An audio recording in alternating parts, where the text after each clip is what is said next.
Well, hello, everybody. Welcome to the Salt Talk, where we serve, affirm, love, and transform one conversation at a time. I'm your host, Jermaine Alberty, and today's episode is about something that feels right for the season of gratitude. Being impeccable with your word and learning that to be kind is to be clear. So, as we gather around tables this Thanksgiving, we'll talk about what it means to use our words not as weapons, but as instruments of healing, hope, and transformation. Because sometimes the most loving thing we can do is tell the truth clearly, compassionately, and with gratitude. This is Jermaine Alberty, and you're listening to The Salt Talk. Well, I'll never forget reading the book by Don Miguel Ruiz. And in his book, The Four Agreements, it begins with the first and perhaps most powerful agreement: be impeccable with your word. He writes, speak with integrity. Say only what you mean. Avoid using the word to speak against yourself or to gossip about others. That word impeccable comes from the Latin peccatus, meaning sin, and meaning without. So to be impeccable with your word literally means without fault in your speech. Now, this is important because so many times we condemn ourselves. So many times we lean into false flattery. So many times we find ourselves gossiping. So to be impeccable with your word means no self-condemnation, no false flattery, and no gossip. Just truth spoken in love and gratitude. Can you imagine if we could gravitate toward that versus what we see right now in the media and what we see going on all around us? Just truth spoken in love and gratitude. Think about that. In a world where so much is loud, reactive, and performative, what would it look like to slow down our speech?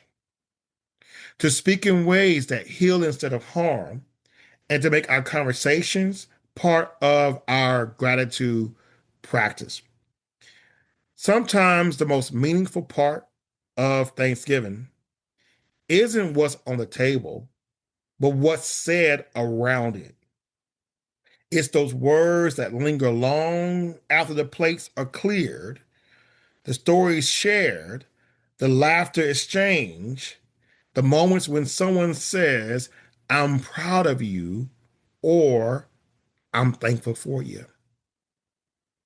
I want to take a moment just to reflect on what we just talked about here.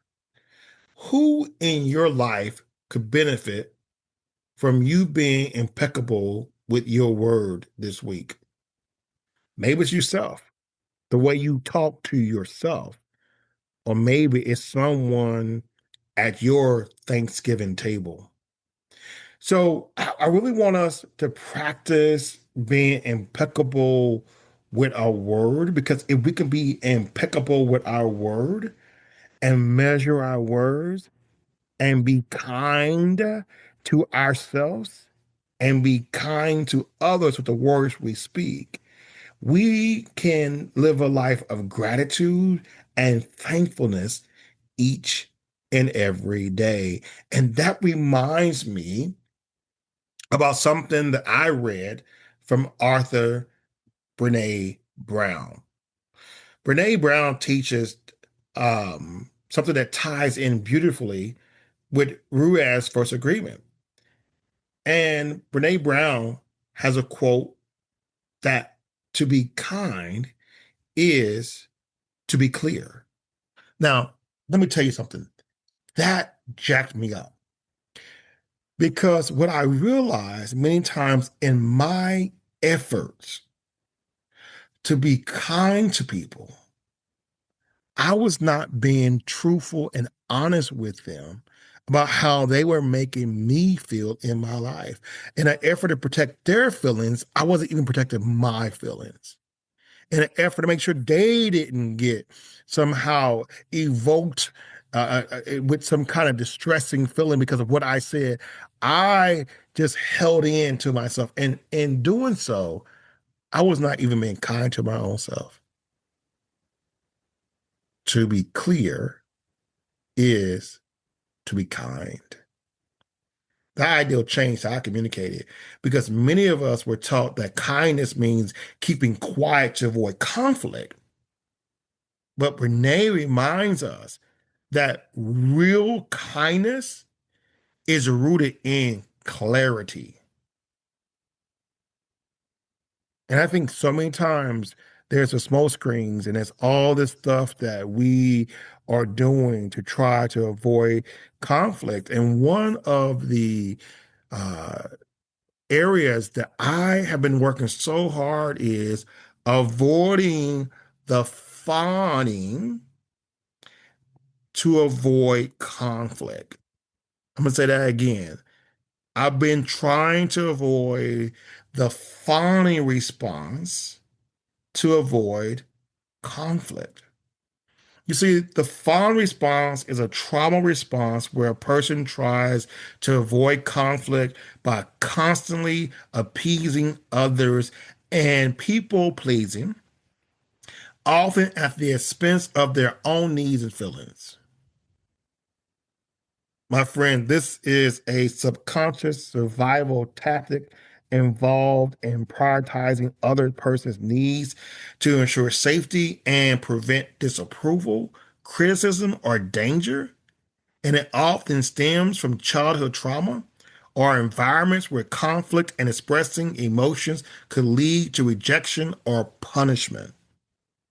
And because we want to avoid that rejection and that punishment and that conflict, we're not clear with our words and we become people pleasers, consistently putting the needs of others for our own, conflict avoidance, where we are having a strong fear of conflict and difficulty saying no, having issues with boundaries, struggling to set or maintain personal boundaries, suppressing our own emotions, hiding our own opinions, feelings, or needs to avoid making others unhappy, agreeing with things we shouldn't even be agreeing with.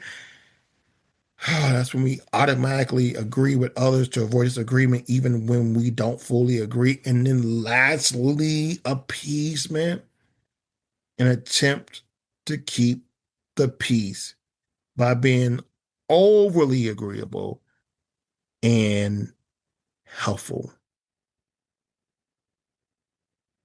Where does this come from? The fawn response, let me be really clear, is a survival mechanism.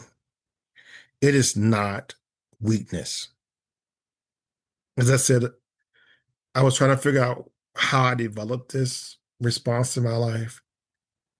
And when I did the research, it often developed in childhood as a response to unpredictable or abusive environments.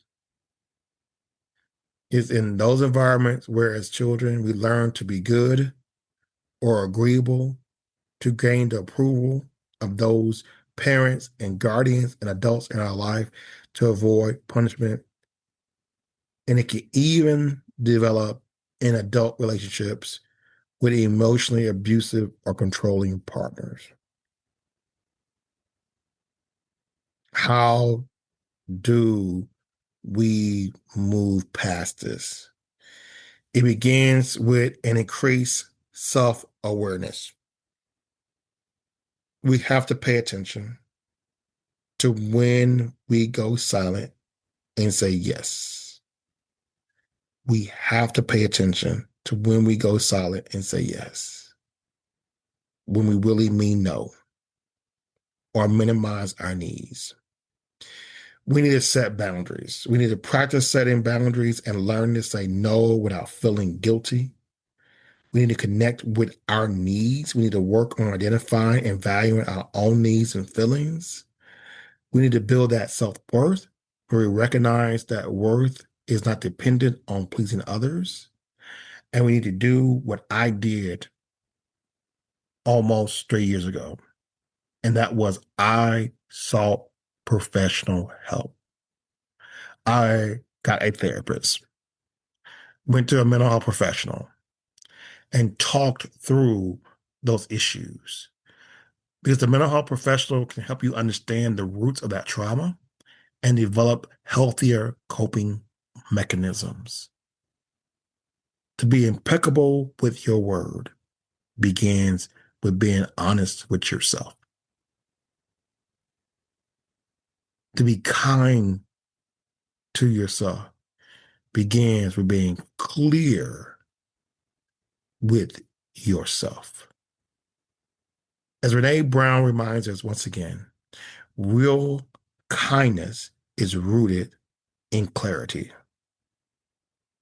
When we're clear, we don't leave others guessing. When we're clear, people feel respected even when the message is hard to hear. Because what clarity does is removes confusion, and confusion often causes more harm than the truth ever could. So many of us don't want to go to Thanksgiving dinner because there's people at these meals and these gatherings that evoke distress in us. And sometimes we only accept the invitation to avoid conflict. So let me give you some tips. I'll give you some tips. To be clear is to be kind. This can happen. What I'm going to give you some advice for can happen at the Thanksgiving table, at the water cooler, in the church vestibule. But say things like, I love you and I want this meal to be peaceful. Or, I appreciate your view, but I'd rather focus on gratitude right now. Or I hear you. I don't agree, but I still care about you.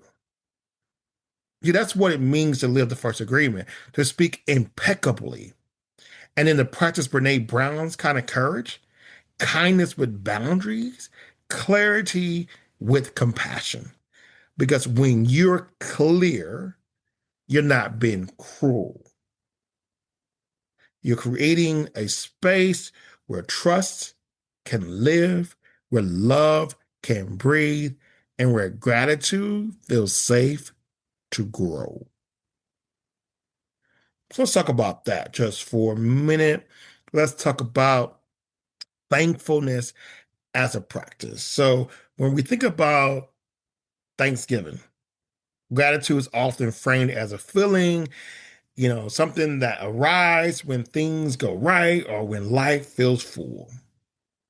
But what if gratitude is more than a feeling? What if it becomes a discipline, a daily decision about what we speak and what we notice and what we choose to highlight? I try to evaluate my day by three G's. Where did I glow? Where can I grow? And what am I grateful for? Say that again. Where did I glow? In essence, where did I shine bright? Where was my strength? And then where can I grow? Where can I improve? But then that other G is what am I grateful for? What am I grateful for? And I promise you, if you take gratefulness and gratitude and make it a discipline, a daily decision about what we speak and what we notice and what we choose to highlight, being impeccable with your word can actually be an act of gratitude because every time you speak truth and love, you affirm life. And every time you use your words to uplift instead of complain, you shift the atmosphere around you. So here are three practices you can try this week. Remember, I said my three: glow, grow, gratitude. All right. Glow, grow, gratitude. Here's three more. Speaking gratitude, right? So just don't think thankful thoughts, but speak them aloud. I'm grateful for my health. I'm thankful for my community. I appreciate how someone showed up for me this year. Gratitude spoken becomes gratitude shared. Number two, affirm others. Be specific in your appreciation. I admire how you stay calm under pressure. You have a way of making people feel seen. And when we affirm others clearly, we remind them of their value. And three, we pair with words. If your words have caused harm, be impeccable by owning it. Don't be gaslighting people. Be impeccable with your word. Own it. I said something I regret. I'm sorry. See, that's honesty. And that honesty is healing, not only for you, but for them also. Because when we use our words this way, we create a ripple of gratitude that stretches beyond the table and beyond the season and into a rhythm of our lives. But you know, I cannot end a Salt Talk episode without talking about salt. You know, salt. As salt, we believe transformation starts with the words we choose: service, affirmation, love, and transformation. That's salt. And each one depends on the integrity of our speech. So when we are talking about salt in the form of service, our words serve when they uplift and make space for others to be heard. We talk about affirmation. Our words affirm when they acknowledge the good, when they say, I see you. Love. Our words love when they are honest yet gentle, when they hold truth and tenderness together. And that transformation, our words transform when they bring light into dark moments and clarity into confusion. And so that is why this season that is called Thanksgiving, I invite you to start a new tradition. Before you eat, go around the table and have each other say, this year, I'm thankful for. And when each person shares, respond together, we see you, we hear you, we thank you. And that exchange, that intentional acknowledgement, is what community looks like in action. It's what transformation sounds like. Well, my friends, as we close today's episode, I want to leave you with thoughts that can hopefully build you up during this season when you may be dealing with grief and loss of those who are no longer with us. I just want you to, one, acknowledge that, right? Be impeccable with your word. Acknowledge that. Acknowledge what you're feeling. Acknowledge that. Because I want you to know your words are powerful. They can build bridges or burn them. They can plant seeds of hope or spread weeds of harm. Being impeccable with your word doesn't mean you'll always get it right. But what it does mean is you're always aware of the impact your words carry. It means speaking from a place of clarity, compassion, and care. And may this Thanksgiving, may your words be filled with warmth. May they carry peace into rooms that need it. And may you find that gratitude grows louder when your speech becomes more intentional. But before we close, I want to pause for a moment of reflection. Thanksgiving is often seen as a time of gratitude, gathering, and abundance. And it can be all those things. And yet also invites us to look honestly at the stories we tell and the history we inherit. 7 years ago, I received dual citizenship as part of the Cherokee Nation. And as a Black freeman carrying both ancestry of the enslaved and the Cherokee, I recognize the importance of closing this conversation with truth and reflection. For many Native American and Indigenous people, Thanksgiving is not a celebration, but a reminder of loss, displacement, and broken promises. Being impeccable with our word means acknowledging that history, telling the truth, even when it's uncomfortable, and speaking it with empathy and respect. As we give thanks, may we also hold space for remembrance, listening, and learning, using our words and actions to honor the full story and seek understanding and help build a more compassionate and truthful future for all. Thank you for joining me today on the Salt Talk. I'm Jermaine Alberty, reminding you that transformation begins with how you speak, how you love, and how you live. Until next time, serve, affirm, love, and transform. This is Jermaine Alberty, and you've been listening to the Salt Talk.